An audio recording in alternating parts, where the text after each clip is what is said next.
loving, not loving channel surfing in the evening while you're having a beer because you don't want to feel a feeling, not loving your preoccupation with all of your thoughts about what your sister is doing. None of that. You're not loving the world, you're loving the kingdom. And what a journey it is to truly come to a place for even just a moment where all you love is the kingdom itself.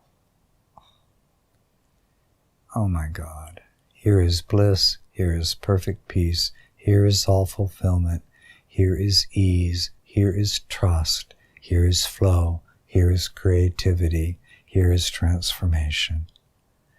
To what degree daily are we cultivating love of the kingdom, not as an affect, not as a thought in the mind, but through the very process of desire, allowing, rest. Can I come to the place where I love the presence of the kingdom first before any action arises? St. Augustine said something quite beautiful about sin to miss the mark. Sin is any action undertaken without God. Whether it be giving someone a kiss, making dinner, creating a darshan, watching a darshan. Wait a minute. It is all about seek first the kingdom. Then all things are added, all things flow, nothing is missing. This remembrance of the divine prior to every breath. Loving the presence of the kingdom above imagined fantasies. Let's all take a breath right there. Oh, he is so clever and polite. Very clever. He didn't just say all that stuff in your mind is a bunch of nonsense and fantasy. You keep giving all of your attention to fantasy instead of to love. All that story. Oh my goodness, we're addicted to it. Loving the presence of the kingdom, or we can love our dream world. Above imagined fantasies, or that which the world is. Whoa. Did I just hear him say that the world is an imagined fantasy? Yes. Except in the places where impersonal love shines through. And it always does. It finds a gap, like sunlight through Venetian blinds. Whoop. Love is everywhere. It seeps through the cracks in the ego's world. Love shows up. It's an imagined fantasy, and this is what I've made my God. This is what I've given my life to. What have I been drinking?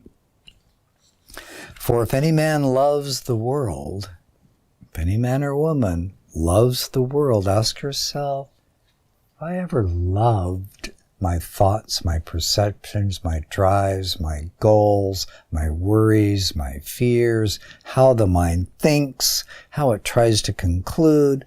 Have I ever loved these things? And then the world. What about chocolate?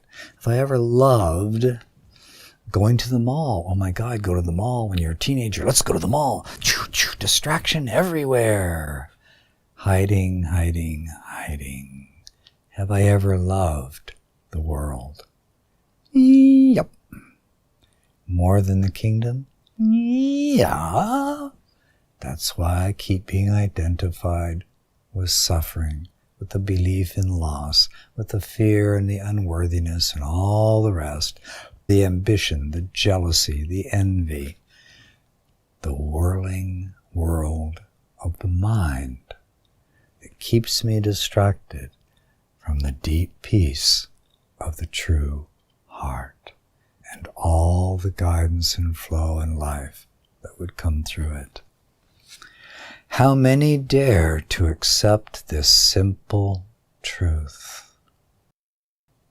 He's asking us a question. Dare we accept it?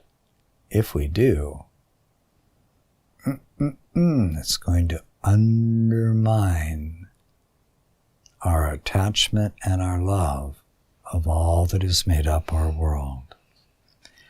And he says something pretty important.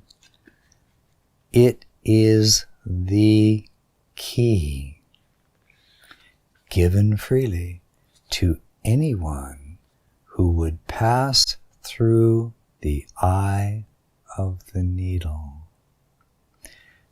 What struck me when I read this last week actually, is this. Go back to lesson 6. What is the nature of unhappiness? How does it actually work? That's the eye of the needle.